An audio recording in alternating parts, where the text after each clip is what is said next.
Hayibo guys, yazi ngihlelele ku traffic yala eGoli engapheli and I'm literally like ngiyabona la ngiyakhona kodwa nje look back to back.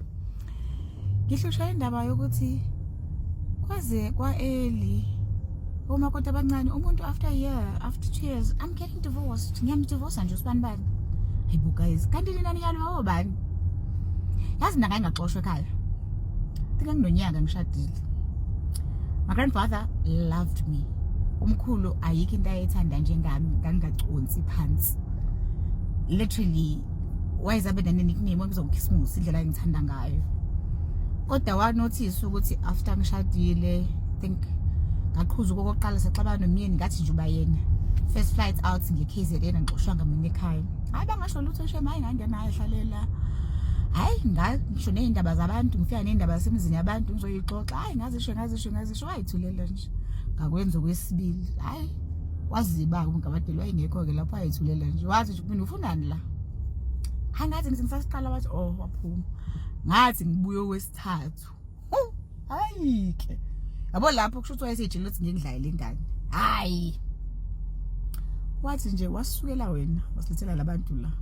Wathi wena uyoshada. Uqala wathi okwesibili angilona iqola mina angihlali neinkomo zabantu ngiphinde ngihlale nawe la endlini uzohamba namhlanje lapho kwako 5:15 kuya ku6 wathi awulali la ekhaya wathi nje awulala emzini kababa ngathi ngithi wathi awulala ngathi ngithi ngisathi ngisancenga kogogo and mama wami ngithi hayi bazongizwela bathi nje nabo hayi ke asikaze nje sikuyela wena ukhehla la walilethelwa bonke abantu ababekela wagonqa ngithi ngathi he babethi lezi alwazi zazikhuluma nawe phela wathi bangilinda ngasikhihla ngithi hayibo ngiyabona manje ukuthi engathi ngiphelelwa amahlathi bathi nje sizokulinda uqeda ukukhala yeso ngakhala ngaqeda kwathi kodwa ulala ekhaya awuyena la ekhaya wena ngathi ngisikwathi wathi nje ugogoqala wathi uyakushaya ngathi cha wathi akakodli ngathi cha wathi manje ufuna la kathi mina hayi wathi ufunani lana cela usiyele kwakho wathi futhi uphinde uyeke lento yakho yokugcogcoma la wathi uphinde ubuye la ubuya la mubuya uza nomyeni wakho noma siyotshelwa yenza uzovakasha la hayi lento yenzayo. And I'm looking back manje ngihlela ku traffic ngibona indlela abantu baya celebrate oh afanele karazo omunye yes wena girl angisho ukuthi guys make ukuphi ungaphumi kodwa there is nothing to celebrate ukuphuma. There's absolutely nothing to celebrate, particularly if you have children. There is absolutely nothing. No one wins. No one wins in a divorce. There's no winner.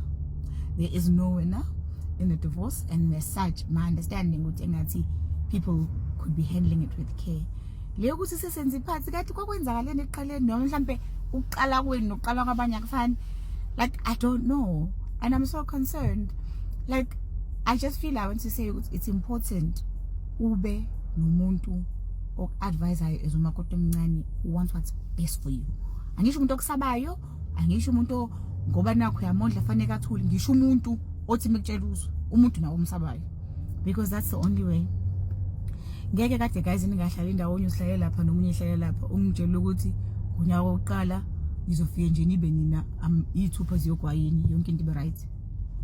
Lo muntu kade ekhuliswa kubo yonke leminyaka asithi 20 plus ke most marriage age mhlawumbe 25 plus now 25 plus you formed habits, you formed ways of working nje unezinto othi lesi yenza kanje ube nezinye kade uzenza wena kini kuthiwa la ekhaya senza kanje mhlawumbe wena kini wazi ukuthi i-tea bag ifakwa before amanzi afakwa after tea bag whatever it is uyifundisiwe instead of unlearning that when you see your divorce.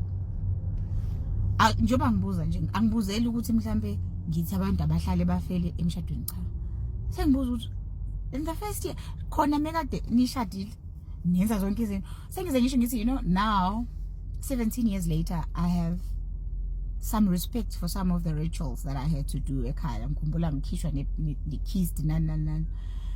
At some point I was just very ngangingashalandi. I was not just nonchalant. I was like, oh, okay, umkhulu ke insist ukuthi kwenziwe kanje.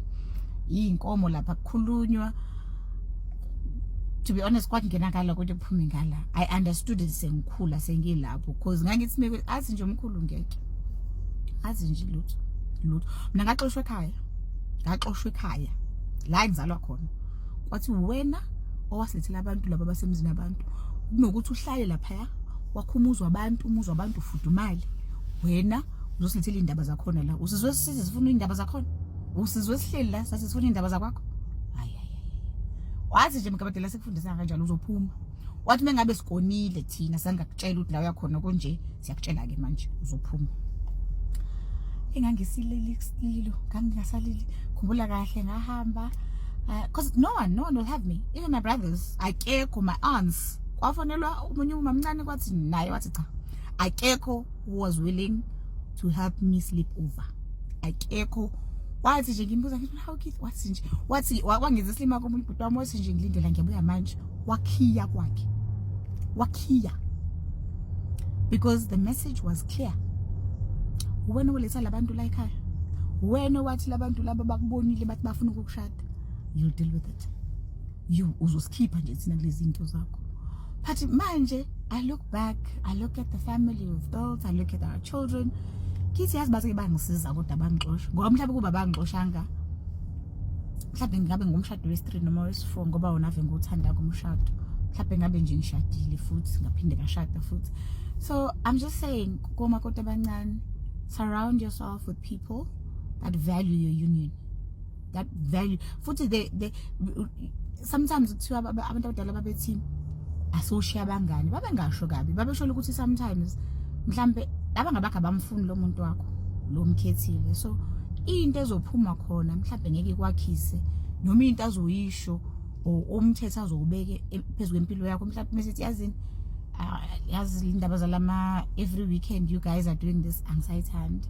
futhi mina ngasayithanda akayithandi kwakhe kufanele uyiyeke so you need people that understand those things because I understand short of you telling me ukuthi wafica ibhubesi umuntu okumela ngomese okushaya kuthethise I would not understand ukuthi unyaka oqala uyapi I don't senganeka nithi ngipick me but angikhulumi ngento engayazi ngikhuluma ngento engiyaziyo nami ngifike oqala ubhuti lo ngangamazi mina ukuthi ubasket uyawubona uhleli la abeka iblue eduze kwaBasket nanokuthi ke nje iability yokuvala into mokade uyivulile ikhabethe nani uthi ayikho fanele ayicabange and I never saw anything wrong with that because sasingahlala ndawonye ehlala lapha ngihlala khona so clearly I'm gonna have these issues ngixakile yini lenzakalayo you know what I mean but what I'm trying to say is that the decision to get married